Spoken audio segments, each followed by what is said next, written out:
Illinois faces some big challenges. Today, we're about to hear a truly honest analysis of the problems we face. Equally as important, you'll also hear an in-depth discussion of some practical solutions. This is your radio source for stories, the insight, and the answers you won't hear anywhere else. Not in the media and not coming from Springfield. You're listening to Illinois Rising, presented by the Illinois Policy Institute. Now, here's your host, AM 560's Dan Proft. Good afternoon, Dan Proft. Another edition of Illinois Rising. This week, my co-host is Jacob Huebert. He's a senior attorney for the Liberty Justice Center. And Jacob, we had Governor Rauner give his State of the State address on Wednesday. Covered a lot of territory, struck a conciliatory tone in parts, but also was not afraid to offer up a few zingers, too. Here's my favorite. Pretty soon, the unions won't have any more jobs to unionize, and the trial lawyers won't have any more businesses to sue. I was particularly moved by that little rejoinder because it speaks to, as he did in detail, the governor did in detail, where Illinois is 7-8 years now after the Great Recession in terms of job opportunities and economic vitality. Right, and it gets to who's responsible for it. It's the unions and the trial lawyers and the politicians who do their bidding. And so it's certainly sending a message to those politicians and hopefully to the people of Illinois that if we're going to move forward, if we're going to have prosperity, we can't do business in the same old way where you and your cronies run everything, because it's driving every business out of this state. No one's going to want to be here if you keep doing this to this state. It's time for it to be over. And certainly compared to our Midwest neighbors in terms of the recovery they've enjoyed since the recession in 2008, and really across the board, whether you're in the public sector or private sector, it's become an increasingly difficult place to live, work, and grow. Rauner reemphasized his commitment to structural reform, said, look, we can strike a grand compromise, but let's understand one thing on taxes. Raising taxes without improving our ability to compete will not help the people of Illinois. And in fact, it will make things worse. Well, for more reaction to the reactions to Governor Rauner's State of the State address, we're now joined by Carrie Lester, political reporter for the Daily Herald. Carrie, thanks so much for joining us. Appreciate it. Oh, thanks for having me on, Dan. So anything that particularly struck you about the governor's State of the State address? Well, I think there's a number of takeaways. I mean, the governor, he struck much more of a conciliatory tone in his State of the State address. He wasn't doing as much name-calling. And, in fact, as a contrast to that, he was invoking the name of Senate President John Cullerton a number of times as somebody who he is looking to reach across the aisle and work with in terms of school reform and pension reform.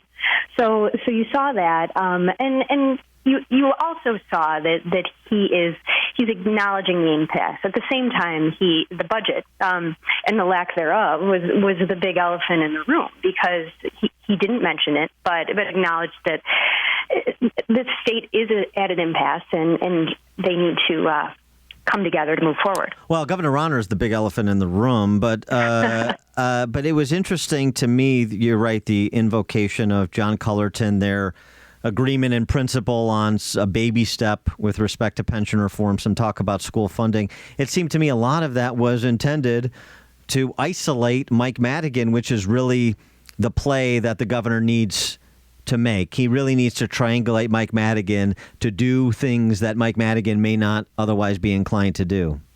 Right, Dan. I think that it's a smart political move.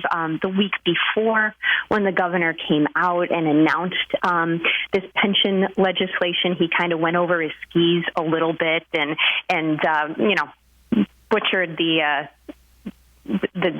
announcement of it. But at the same time, I mean, you saw Mike Madigan react at a press conference following the State of the State on Wednesday, and reporters asked him. They said, "You weren't mentioned. Cullerton was," and he said, "That's all right." So I think he's clearly aware of the strategy at work. Well, Mike Madigan responded to the governor's State of the State address saying he didn't talk about a budget. he found it somewhat remarkable that Governor Rauner didn't talk about the budget that they don't have. Now, of course, what Madigan left out is that we have not had a constitutionally balanced budget in this state in 14 years. So you can pass a budget that looks like a budget that violates the Constitution, that racks up additional debt. It's not much of a budget. It's just more of a fairy tale, which is why Illinois has $214 billion debt and $30 billion in assets. That hasn't happened in the last 12 months. That hasn't happened since Governor Rauner's been governor. So maybe the guy that's been the speaker for the past 3 decades bears some culpability. Right, and he even acknowledged, he noted that the Democratic-led legislature passed a budget, but they didn't know how they were going to pay for it. So I think in that statement, he's putting out there some of the issues. So what does Governor Rauner do, perhaps in alliance with John Cullerton, or is that an alliance that actually exists beyond singular issues, to put the kind of pressure on Madigan that's required to get him to move, even where John Cullerton has shown some willingness to move? Right. And, I think we have to watch this evolving relationship with John Cullerton very closely. I've had some private conversations with other members of the media in the past few days about, is this really an alliance or not? I mean, what you have to remember is Madigan and Cullerton go back many, many decades. They're both the godfathers of each other's sons, and I think that the Democratic Party, to some extent, has been unified in opposition to Rauner's turnaround agenda. So I think that you did see some progress on pension reform. I think the education goals are noteworthy, but I don't know. I'm not ready to believe it just yet. That's an interesting point you make about the two being godfathers in many senses of that word, some could argue. I wonder, with respect to Cullerton and Madigan and the caucuses and the unity that you say Democrats have in opposition to the turnaround agenda or the component parts of it, a couple of things interesting. One is State Representative Ken Duncan, a Democrat from Chicago, represents, as he says, the Gold Coast to the Soul Coast. He had a press conference after the State of the State address, essentially continuing his antagonism towards his caucus leader, Speaker Madigan. I wonder if that may be the germs of some discontent starting to spread, number one. And number two, you mentioned Governor Rauner invoking John Cullerton. He also invoked President Obama when he turned to ideas of redistricting reform and term limits, ideas that he said President Obama supports. Any possibility that the Duncan renegade play and the invocation of the President of the United States may sway some Democrats to at least parts of what Rauner has proposed?